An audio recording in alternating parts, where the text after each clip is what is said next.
Phil, mon ami, tu m'as offert le plus beau cadeau qu'un homme puisse recevoir, ta vie.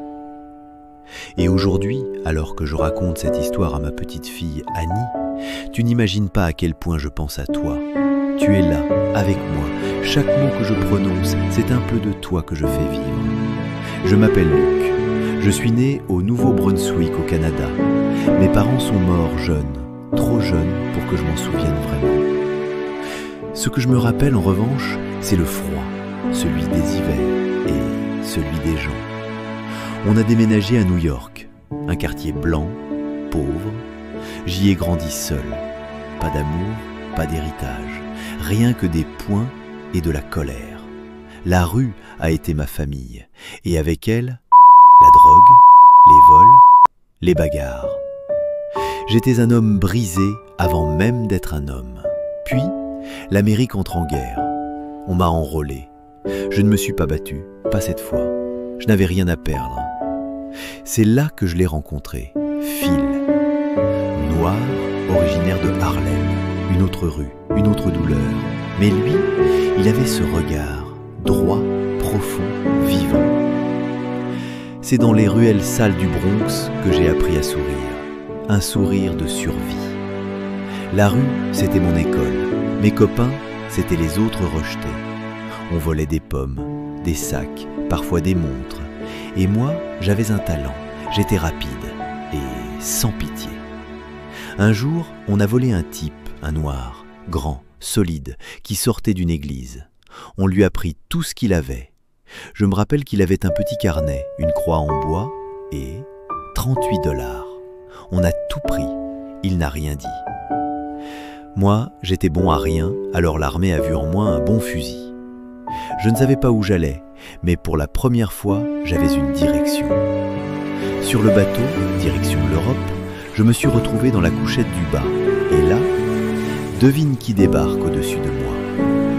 Hé, Luc, c'est ça? T'as une bonne mémoire. Pourquoi?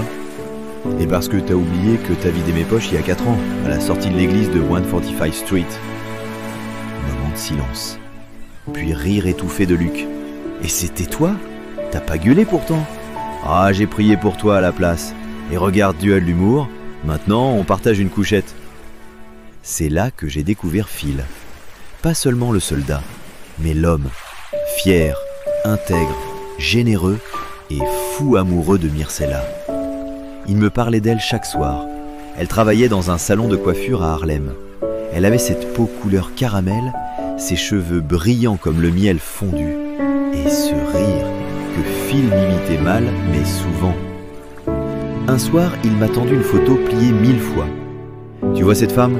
C'est la seule chose belle dans mon monde. Il parlait d'elle comme d'un rêve. Il voulait l'épouser dès qu'il reviendrait, lui offrir une maison, un jardin, des enfants. On avait nos rituels sur le bateau. Phil lisait toujours la même phrase du psaume 23, mais à sa façon. Le Seigneur est mon berger, la bonté de sa providence me rassure. Il disait ça avec foi, pas la foi qu'on porte à la messe, mais celle qui nous empêche de sombrer. Un soir, un soldat blanc l'a insulté. « Et t'es qu'un noir avec un flingue, rien d'autre !» J'ai vu Phil se lever, le regard calme. Il a dit « J'ai plus de cœur que tu n'auras jamais d'honneur. » Et moi, j'étais fier de le connaître. Nous savions que nous n'étions pas ici pour une partie de plaisir. On pouvait bien rire ensemble, boire ensemble et rêver de nos vies après, mais l'on était vite rattrapé par la réalité. Nous étions en guerre, pas seulement contre les ennemis visibles, mais aussi contre la boule au ventre qui nous rappelait qu'à tout moment nous ne pourrions plus être de ce monde. Puis est venu le 6 juin 1944, le jour où le monde a retenu son souffle. Les mitrailleuses allemandes couvraient toute l'avancée. Phil a compris, il n'a rien dit.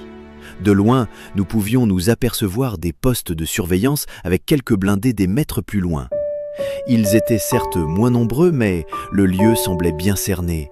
Il fallait des éclaireurs, ceux qui ouvrent la voie. Oh Phil, mon ami. Il a enlevé sa croix en bois, me l'a donnée, et a murmuré « Prends soin de Myrcella, dis-lui que je l'aime. et que je suis resté droit jusqu'au bout. Le voyant faire cet acte m'a fait revoir tout ce que je considérais être la vie. Je ne sais pas comment vous l'expliquer. En un instant, c'est comme si tous ceux qui avaient posé un acte de bonté pour moi revêtaient le visage de Phil. Il s'est élancé, une grenade dans chaque main, et il a ouvert le passage pour qu'on avance. Il est tombé comme un roi. J'avais été un bandit des rues, une âme égarée, un hors-la-loi. Je me pensais invincible, intrépide, mais le vrai héros, le véritable hors-la-loi, c'était bien Phil. Oh, combien je t'aime, mon ami. L'histoire, vous la connaissez. L'Amérique et ses alliés ont gagné. C'était la fête partout dans le monde libre. Enfin, sauf véritablement pour moi. Nous avions certes gagné, mais j'avais perdu un autre membre de ma famille. Je suis resté 3 mois en Normandie pour aider à reconstruire.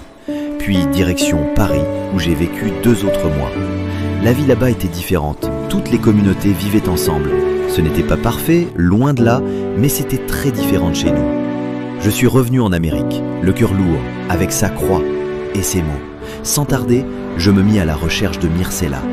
C'est là que j'ai découvert que Harlem était une grande partie de notre ville. Jusqu'à la fin, ce bon vieux Phil me donnait du fil retordre. Après une bonne aventure de 5 heures, j'ai enfin trouvé Myrcella. La Myrcella de Phil. Quand j'ai vu Myrcella, je me suis figé. Elle m'a regardé et a compris. On a pleuré longtemps. Pour quelqu'un qui n'est pas un émotif primaire, ce sont des seaux de larmes que j'ai versés. Ouh, que ça fait du bien parfois d'évacuer. Je lui remis les affaires de Phil et tendrement, je me suis retourné pour partir. Et c'est là que j'entends pour la première fois sa voix. C'était pour me demander de rester, pour lui raconter les aventures de Phil. C'était pour moi un immense honneur de dire les exploits de notre héros. Je pris 2 bonnes heures pour faire un résumé. À chaque épisode, à chaque partie, je voyais ses yeux larmoyants et un sourire. Puis je la quittais, puis on s'est revus, reparlé, lentement, très lentement, elle m'a laissé entrer dans sa vie. Chère Annie, bien que ta grand-mère Myrcella et moi avions fini par nous marier, nous n'avions pas prévu que les choses se passent de cette manière. Nous nous étions revus à la commémoration de nos soldats tombés dans le champ de bataille. La cérémonie fut fort riche en émotions. J'étais effrayé à l'idée d'aller parler à ta grand-mère. On s'était vus, certes, mais je voulais la saluer de plus près, et comme une providence divine, elle s'est rapprochée de là où j'étais. Elle avait déjà fait un pas. Je n'allais pas laisser engager la conversation. Je me disais intérieurement. Puis, comme un gamin timide au lycée devant les filles, je dis « bonjour » en bégayant. Elle sourit, puis répondit en hochant de la tête. C'était une belle cérémonie. Je continuai. Oui, effectivement. Sur le coup, elle me paraissait froide, mais je ne devais pas oublier dans quelles circonstances nous nous trouvions en ce moment même. Au bout de quelques minutes, l'échange était plus fluide, et nous avions même décidé d'aller prendre un thé. Myrcella n'aimait pas le café, encore un cadeau de fille. Ensuite, nous nous séparâmes. Je pensais arriver tôt en arrivant 15 minutes avant, mais c'était sans connaître Myrcella. Plus on avançait, plus je me disais que c'était Phil qui avait de la chance. Ah, oublie, ma chère Annie, les deux s'étaient vraiment trouvés. Je voyais un jeune arriver, tout timide. Je ne savais vraiment pas pourquoi il avait autant la tremblote. Après, je me souvenus de Phil. Du haut de son courage sans faille, il me paraissait aussi moins sûr de lui à notre premier rendez-vous. Je voyais un... mais l'Amérique ne voulait pas de nous. Un blanc avec une noire, c'était un scandale vivant. On nous a refusé l'accès à des logements, on nous a agressés dans la rue. Même dans l'église, on nous a dit que notre amour était un péché. Il y avait ce type Joe Barton, le type de fripouille qu'il existe dans toutes les vies. Un soir, je ne sais vraiment pas ce qu'il reprochait à Myrcella. Il s'est mis à la harceler. Mon sang n'a fait qu'un tour de là où j'étais. Et pour la première fois, je laissais sortir cette rage, cette colère que je pensais avoir épuisée. Je le cognais tellement fort que Myrcella se mit entre lui et moi pour l'épargner. Sans m'en apercevoir, un coup de poing heurta Myrcella et elle tomba. Le combat s'arrêta net. J'accourus de suite à Myrcella. Elle avait bien mal, mais elle me demanda quand même d'aller voir ce Joe et de l'aider à rentrer. Quelques années encore, quand nous nous racontons cette histoire, nous ne pouvions nous empêcher de rire. Je fis ce qu'elle m'avait demandé et je dis à Joe que je ne te revoie plus à moins d'1 mètre d'elle. Elle connaissait cette part de ténèbres en moi, mais elle m'accepta pour faire de moi un homme brisé hier, un homme bon aujourd'hui et meilleur pour demain. Nous nous sommes mariés le dimanche 6 juin 1948. C'était l'un des jours les plus beaux de ma vie. Ensuite, nous avons vécu des jours tellement sombres que je ne pourrais les décrire que prochainement, ma chère Annie. Mais on a tenu, parce que Phil nous portait. On a eu un fils, et on l'a appelé Phil ton père. Il a grandi dans l'amour et le combat. Je ressens vraiment cette envie de te raconter tout ce que ta grand-mère et moi avions vécu. Mais ce sera pour une prochaine fois.